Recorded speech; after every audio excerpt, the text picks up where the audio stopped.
Welcome to the final part of the box review. There can only be one winner, and you're looking at it. Let's go.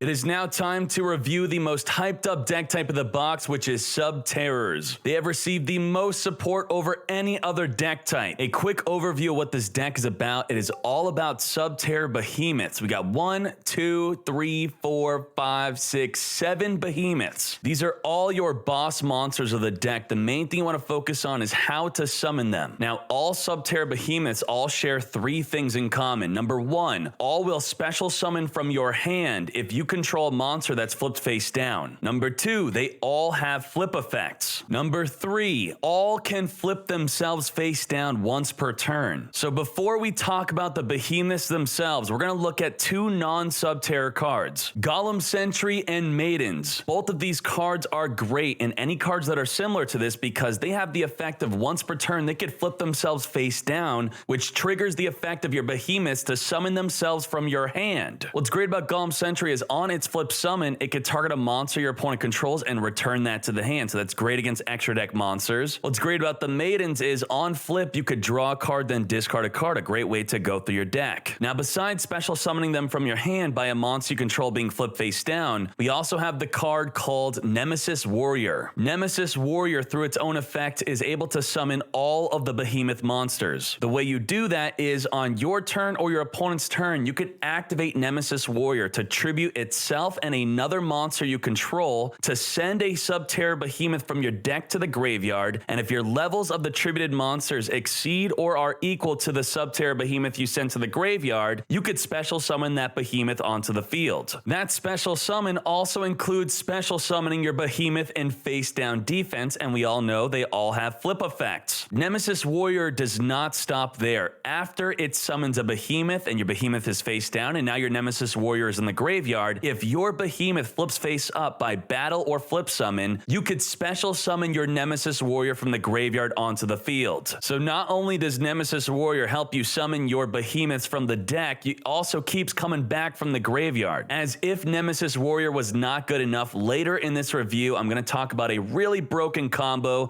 with Nemesis Warrior and the Mass Tribute skill. So let's go through all of their flip effects in addition to their level, which will dictate how to summon it with your warrior. So starting with Uma, on flip, you banish a monster your opponent controls, level 7. Ultra, on flip, you get to flip all other face down monsters on the field face down. Level 12, so it's quite hard to summon with your Nemesis Warrior. Stygo, on flip, destroy all set cards equal to the behemoths you have on the field, level 5. Speleo, on flip, you could flip a defense monster into attack. It becomes 0 attack forever. It is level 11. Behemoth Stalagmo, on flip, you discard a Subterror, draw 2 cards. It is level 10. Phosphor, send any card from the deck to the grave on flip, level 8. And the final behemoth is Drago. On flip, Subterrors cannot be destroyed by card effects. It is level 6. My favorite behemoth out of all of them is Uma. Uma on flip, banish a monster your opponent controls, but we know that Red Eye / Dragon counters that. Fret not, we have a way to protect our Uma. When our Uma is flipped, it is an optional effect to target a monster on the field to banish. So on flip, that also triggers the effect of Nemesis Warrior. Now in the TCG, you have 2 trigger effects happening at the same time. You are able to change the chain link order to how you want it to be. Unfortunately, Duel Links Konami has the full discretion to decide which chain link starts who, what, when, and where. If your Nemesis Warrior is chain link 2, while your Uma is chain link 1, that means that Red Eye / Dragon will not be able to negate your Uma. That will counter Red Eye / Dragon. So if you're a fan of Red Eye / Dragon, you're going to hope that Nemesis Warrior is chain 1. If you're a fan of Subterror, you're going to hope that Nemesis Warrior is chain 2. So it's worth noting that with Cerulean and Sacred Phoenix, they both special summon in the standby phase. Well, Konami used to have it where Cerulean would always summon first before your Sacred Phoenix of Nephthys, which was quite annoying because Sacred Phoenix of Nephthys would destroy all back row cards cards, so the ideal setup would be is to summon Cerulean after the Sacred Phoenix. Konami changed it. They saw that that didn't make sense. They know that in the TCG you could choose otherwise. So in Duel Links, if we do not like the Nemesis Warrior and the Uma, maybe they'll change it. Maybe they already know that that's going to be a great way to counter the newly released structure deck. Now let's get on to the broken combo with Nemesis Warrior. This is really broken. This is not intended by Konami. I do believe they will nerf this. Get ready. Mass Tribute says return one card from your hand to the deck, then randomly play a Tiki or four-face beast from outside of your deck onto the field,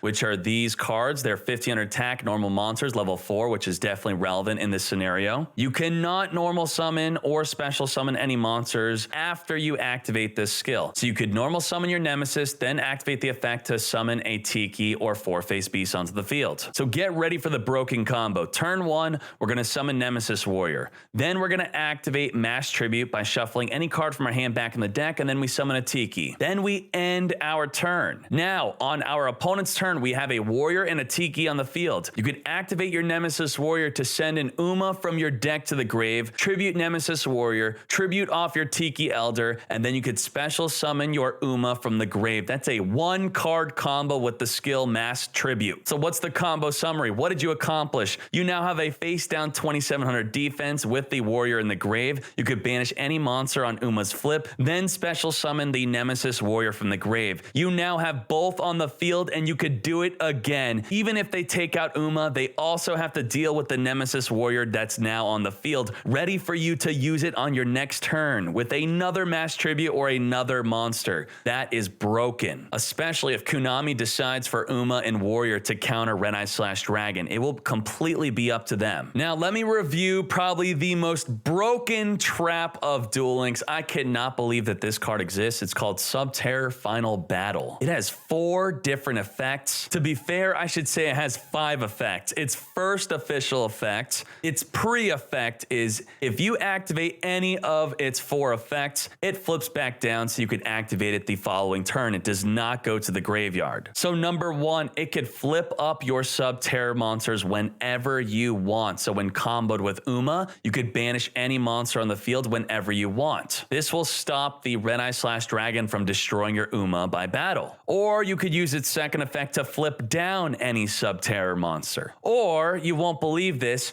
your Subterror's attack and defense become its combined attack and defense. That means your Subterror Uma becomes 4700 attack, 4700 defense until the end of the turn. That is absurd. You could also activate that in the damage step. So imagine this, you have a face down Uma, you have Warrior in the grave, you have a face down Final Battle, they swing in with their /Dragon, they equip, then on flip, you're going to use your Warrior to protect its flip effect so you could banish the /Dragon without it even being able to negate it, but you're not done. You're also using Final Battle to turn it into a 4700 defense monster, inflicting 1700 damage to the /Dragon player after banishing the /Dragon. That is ridiculous. That's exactly how this works. And its final effect is Subterror effects cannot be negated. This card is so versatile. This card is so broken. After they swing into your Uma and you boost up its defense to 4700 defense, and then this flips back down, then on your turn, your Uma could flip down, flip up, banish another monster, then attack for 4700 attack as you flip this card up again during the damage step. Holy moly. Now, a big problem with all of this being so broken is you have so much dependence on Final Battle and your Nemesis Warrior without a good way to search it. Well, let's talk about Subterror Behemoth Burrowing. Subterror Behemoth Burrowing says you could banish a Subterror from your graveyard for the rest of this turn. Face down monsters you control cannot be destroyed by card effects, and your opponent cannot target them with card effects. That effect is not that great, so you could pretty much ignore what I just said about this effect. Its other effect is if this card on the field is destroyed by a card effect, now we're interested, you could add a Subterror monster from your deck to your hand. This is a way to search your Nemesis Warrior. How are we destroying this by card effect? You must be asking this. We're going to use our Subterror Stygo. Remember when I talked about all the flip effects? This one destroys all set cards on the field equal to the number of face-up behemoths on the field. One of the best ways to summon this if you don't have a warrior, because we're trying to search the warrior, is you could use your mass tribute skill. Your Melchid 4-face beast or Tiki will summon onto the field. You could tribute set your Stygo, and now it's on the field. And on flip, it could destroy your Burrowing, which can then search for your Nemesis Warrior, which you could then use your skill a second time on the following turn. That is in addition to your Golem Sentry and your Maidens flipping themselves face down to special summon your Stygo or your Uma from your hand onto the field. Now, the third effect of Burrowing is while this card is in the graveyard during either player's turn, you could banish it, then target a Subterror you control, change it to face down defense. That is Poggers. So if Burrowing is in your graveyard and they attacked into your Uma, you could flip it face down, and then on your turn, flip it up to banish another monster, and then use Uma's effect to flip itself right back down. Out of all of the Subterror cards, which I told you what all they do on flip, the main ones I like to focus on is the Stygo, Uma, Nemesis Warrior, Burrowing, and the Final Battle,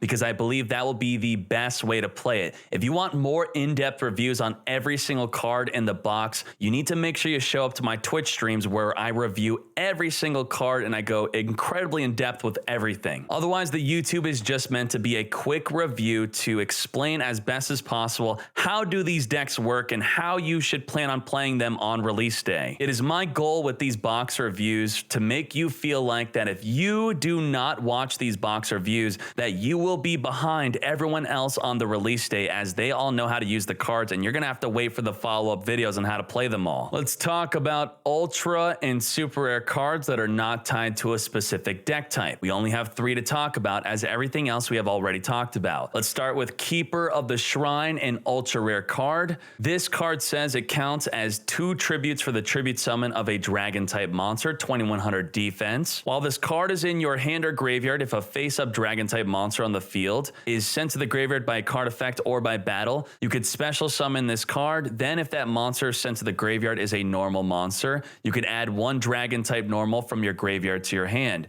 You can only use this effect of Keeper once per turn. So the combo is you have Dragon Spirit of White, destroyed by battle or card effect on your opponent's turn. Then you special summon Keeper of the Shrine, adding your Dragon Spirit of White back to your hand. Then your opponent ends their turn, and then you could tribute your Keeper for a Dragon Spirit of White to banish a back row card. With this card, you feel kind of well protected from OTKs, as anytime your dragons are destroyed, even while this is in the graveyard, it special summons back in the field and recycles your dragons. I actually really like this card. Maybe it's a one-of because you only need 1. The current builds are playing 3 Sphere Kuriboh. I think this is at least taking 1 Sphere Kuriboh out for a Keeper of the Shrine. The power of being able to tribute for a Dragon Spirit of White or Blue Eyes White Dragon while adding it back to your hand and summoning itself from the grave, that seems too good to pass up. Liberty at Last. When a monster you control is destroyed by battle and sent to the graveyard, target 2 face-up monsters on the field. Shuffle those targets back into the deck. It must target 2 face-up monsters. It cannot target just 1. It can target one of your own face-up monsters. I believe this card is way too inconsistent. Maybe if you could target a face-up spell and trap in addition, then it might be better. Boogie Trap. Boogie Trap says discard 2 cards, then target 1 trap in your graveyard. Set that target. It can be activated the turn you activated this card. You can only activate 1 Boogie Trap per turn. So this is great for using with Treacherous Trap Hole, which destroys 2 monsters on the field and only activatable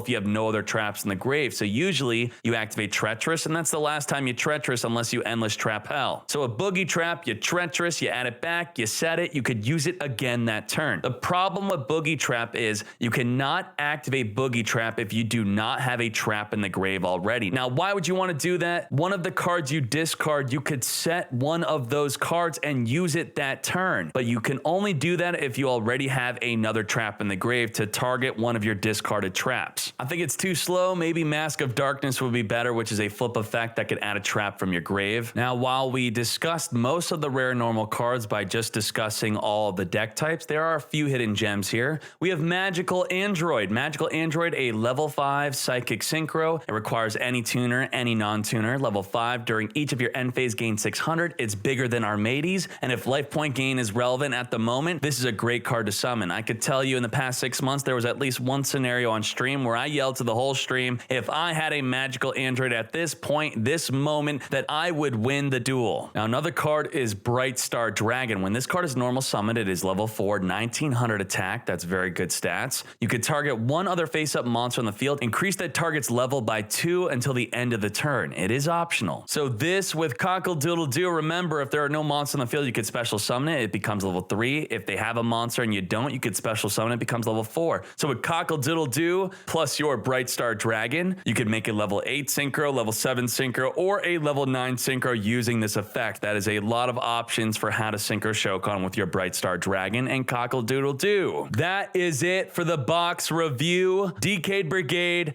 out.